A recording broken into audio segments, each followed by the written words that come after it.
चली गई भाई चल। दिलशेर पर हमारे मोहल्ले में हमला तुम्हारी मुखबरी के बगैर तो नहीं हो सकता। सच बता वरना मैं इज्जत में गुजार दूंगी। मुश्किल हो रहा है। पत्थर बना लिया उसने खुद को। सारे रिश्ते सारी मोहब्बत में अकेले निभा रहा। मैं दिलशेर की कमजोरी नहीं उसकी ताकत बनूंगी। फाइट होगी जरूर होगी, लेकिन उसूल के साथ।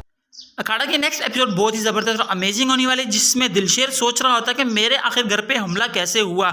दूसरी तरफ दिलबर को हाजरा पकड़ लेगी, उससे कहेगी सच सच बताओ कि हमारे मोहल्ले में दिलशेर पे हमला किसने करवाया, किस तरीके से हुआ, नहीं तो छुरी मार के मैं तुम्हारी जान ले लूँगा। जिस पे दिलबर कहता है मेरे जहन में लालच आ गया था, इस वजह से मैंने ही तुम्हारा पता दिया था।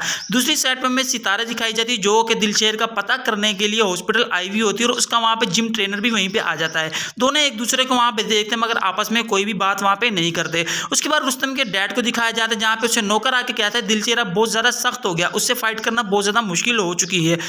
दूसरी तरफ हमें सितारा दिखाई जाती है जो कि दिलशेर के पास जाती है और उसे समझाती है कि तुम इस फाइट को छोड़ दो, तुम कितने पत्थर दिल हो गए हो, तुम्हें मेरी मोहब्बत का बिल्कुल भी अंदाजा नहीं, मैं तुमसे कितना प्यार करती हूँ, अगर तुम्हें कुछ हो गया तो मेरा क्या होगा। जिस पे दिलशेर कहता है अब मैं कुछ भी नहीं कर सकता, अब मैं पीछे नहीं हट सकता, ये फाइट मुझे किसी भी तरीके से अब करनी ही होगी। तो सितारा को कॉल रुस्तम की आती है और रुस्तम उससे पूछता है कि दिलशेर को तुम समझाओ, मगर सितारा रुस्तम को कहती है कि मैं उसकी कमजोरी नहीं बनना चाहती, मैं उसके साथ खड़ी हूँ, उसे अपनी तरफ खींच के बिल्कुल भी कमजोर नहीं होने दूंगी। दूसरी तरफ पे जिम ट्रेनर और दिलशेर को दोबारा दिखाया जाता है जिस पे जिम ट्रेनर उसे कहता है कि वो दिन आ ही गया जिस दिन का तुम्हें बहुत ज़्यादा इंतजार था। जिस पे दिलशेर कहता है हाँ मैंने बहुत वेट किया और फाइट में जीतूंगा। उसका ट्रेनर कहता है कि ये फाइट जिस तरीके भी हो फुल रूल के साथ होगी, बिना रूल के फाइट नहीं होगी और उम्मीद है तुम ये फाइट ज़रूर जीतोगे। दूसरी साइड पर हमें रुस्तम को दिखाया जाता है, रुस्तम का डैड उसे आवाज़ मारकर अपने पास बुला के कहता है कि मेरी बात सुनो, दिलशेर की बहन तुम्हें कमज़ोर कर रही ताकि तुम फाइट ना जीत सको, इस वजह से तुम उसकी बातों में ना और अपना सारा का सारा फोकस अपनी फाइट पे करो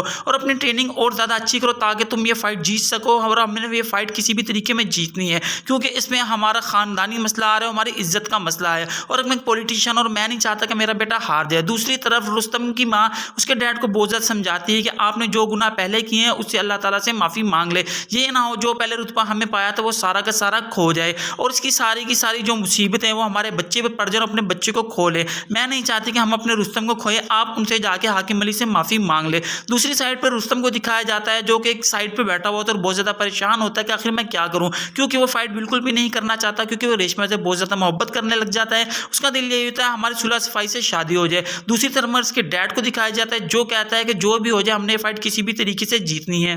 दूसरी तरफ दिलशेर का डैड भी उसे फुल तैयार कर लेता है और उसका एक इम्तिहान लेता है, जिस इम्तिहान में दिलशेर पास होता है उसके डैड कहता है अब तुम असली पहलवान बन चुके हो, जहाँ पे हाजरा बहुत ज़्यादा खुश होती है मगर रेशमा एक तरफ बहुत ज़्यादा दुखी होती है। उसके बाद दिखाया जाता है दिलशेर का बाजू टूट जाता है हमले की वजह से, जिस पे वो सुल्तान का तावीज़ उसके बाजू पे बांध के कहती जाओ तुम्हारी अल्लाह मदद करे और उम्मीद है कि तुम ये फाइट ज़रूर जीत के वापस आओगे। इसकी नेक्स्ट एपिसोड बहुत ही ज़्यादा अमेजिंग होने वाली है। अगर आप इस ड्रामे की अपकमिंग प्रोमोज और अपडेट और लेना चाहते हैं तो हमारे चैनल को सब्सक्राइब जरूर कीजिएगा।